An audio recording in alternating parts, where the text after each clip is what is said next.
Hi students, welcome to EdMaths class. Selamat datang murid-murid ke kelas matematik tambahan bersama Cikgu Jaswin, together with Sir Jaswin. Okay, so today we are going to look at kertas 1 set 1 bank soalan matematik tambahan. Okay, matematik tambahan. Okay, ya. Dalam soalan ni, dalam set ni, kita akan melihat pada soalan composite function. Okay, fungsi lah, soalan fungsi. Okay, kita akan melihat pada soalan fungsi. Okay, cikgu ada sediakan 2 soalan fungsi, okay, untuk mengajar kamu sebelum kamu menduduki peperiksaan percubaan. Okay, I have 2 questions for functions which I will teach you before you sit for your trials, FYSPM trials lah. Okay, so here we have a first question. Okay, a first question that says, given fx equals to 4 over x minus 3, whereby x is not equivalent to 3. And they say gx equals to 3x plus 4 over 2. Okay. That's the question. Okay. The question says, find fgx and gfx. Hence, determine if there is inverse function between them. Okay. Sounds easy, right? Now, diberi fx adalah sama dengan 4 per x tolak 3, di mana x bukan bersama dengan 3. Manakala gx sama dengan 3x tambah 4 bahagi 2, cari fgx dan gfx. Seterusnya, tentukan adakah fungsi f dan g merupakan fungsi songsang antara satu sama lain. Wow, bagaimana nak buat begini? How do we do this? Okay, senang saja. Okay, mudah saja. Ikut soalan. Just follow the questions that they're saying. Ikut saja soalan. Okay, step 1. Langkah pertama, kita kena buat FG. Okay, seperti mana dia tanya, kita buat FG. Okay, ya. FGX. Bagaimana nak buat FGX? Apa yang kena masuk dalam apa? Since G dekat belakang dan F G depan, ambil G masuk dekat F. Okay, ambil fungsi G masuk ke dalam F. Bagus, So, since G is inside and F is outside, take G's function, put inside F's function. So, we have 4 over, okay, instead of X, we replace with function of G. Whereby we have 3X plus 4 over 2. Okay, di sini cikgu buat apa?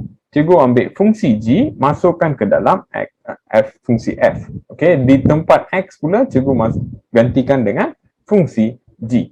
Kemudian apa cikgu buat? What am I doing? Okay, langkah seterusnya adalah selesaikan. Selesaikan cakarayam yang kamu buat ni lah. Okay, solve the messed up situation that you created. Okay, selesaikan masalah ni. So, what do we do here? Apa yang kita akan buat? Kita akan selesaikan pecahan ni dahulu. Bagaimana? 4 per. Seperti mana kita akan samakan pecahan, seperti begitulah kita kena selesaikan masalah ini. Okay, when we have fractions in our denominator, when we want to solve fraction and whole number, we have to similarize the denominator. Kita kena samakan pembawa dia. So, kenalah 3x campur dengan 4 bahagi dengan 2, okay, tolak dengan 3 per 1 darab 2 darab 2. Basic maths lah. Okay, matematik asas. Kemudian kita akan buat apa? Yes, what do we do next? We solve the process that we did lah. Okay, so we will end up here. 4 per 3x tambah 4 bahagi dengan 2, tolaklah dengan 6 per 2. Okay, sekarang pembawa dia dah sama. Sekarang pembawa dia sudah sama. Right, it's same. Okay, pembawa dia sudah sama. Kemudian kita akan buat apa? Cikgu akan buat apa? We will solve the situation that we create. Kita kena selesaikan situasi yang kita sudah cipta. So, 4 per 3x tambah 4 tolak 6, kan pembawa dia sama. So, letaklah dengan asas yang sama. Pembawa dia sama. Okay, since the denominator is same, so we can use a common denominator. Now, when we have fractions where if I take 1, right, divide by 1 over 2, what will I do? 1 times 2. Kalau cikgu ada 1 bahagi 1 per 2, cikgu kena songsangkan. Tukar bahagi kepada darab, songsangkan pecahan. Betul? Correct? That's what I'm going to do here. So, 4 darab 2 bahagilah dengan 3x campur 4 tolak 6. Right, 4 darab 2 dapat 8. Right, bahagilah dengan 3x. Okay, 4 tolak 6 dapatlah negatif 2. Habis. Okay, tapi jangan lupa letak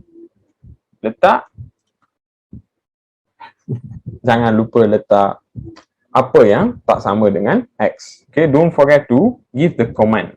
Okay, whereby x is not equals to 2/3.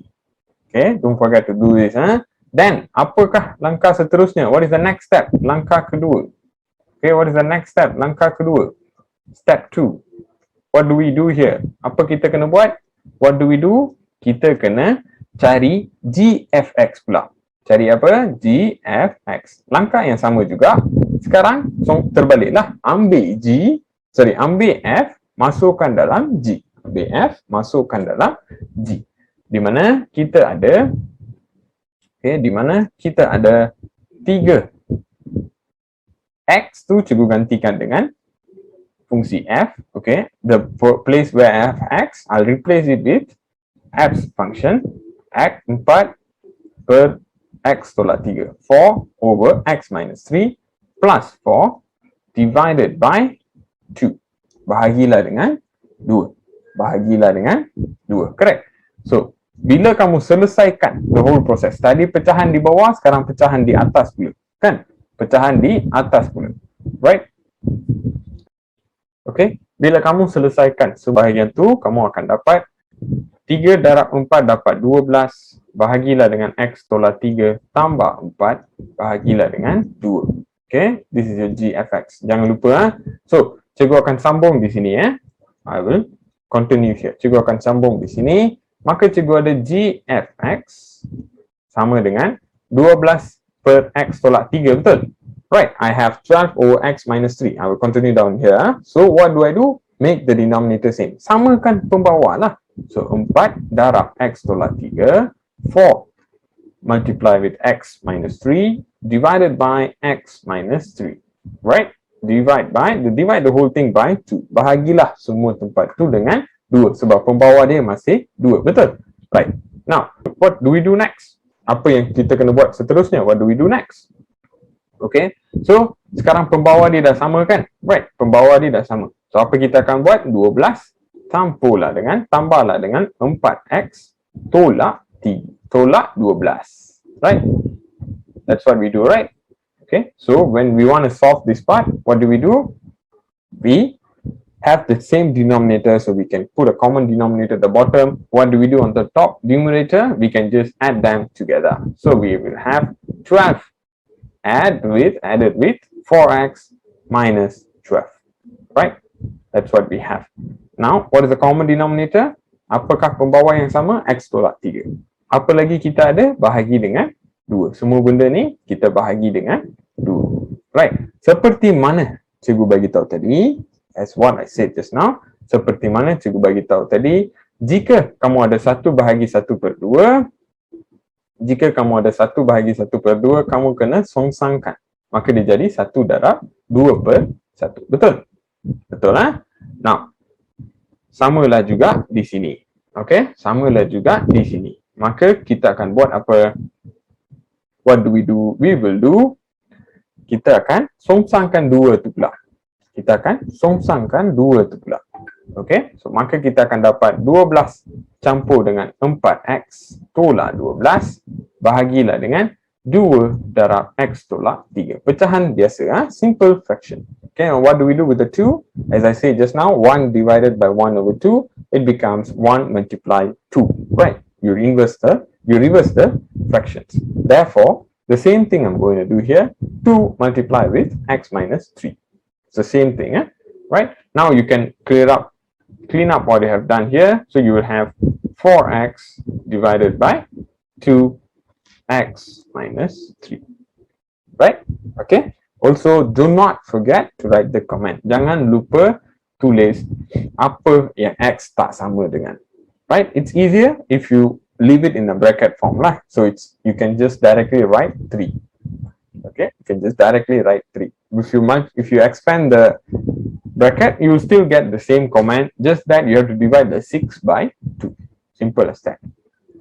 Okay, so therefore, this is your GFX.